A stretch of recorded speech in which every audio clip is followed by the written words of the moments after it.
दोस्तों, लोग कहते हैं कुत्तों का जो रोना है वो बहुत अशुभ होता है, उससे बुरा समय आता है।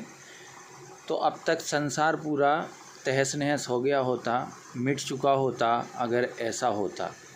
कुत्तों का रोना भी एक प्रकार से इस तरह से देखा जाता है कि कोई बुरा समय अगर आप पे आ रहा है या इस धरती पर आ रहा है तो आपने देखा होगा कुत्ते बहुत ज़्यादा रोते हैं। ठीक है, कभी नोट करना है इस बात को, तुम्हारे गली मोहल्ले के या देखने वाले।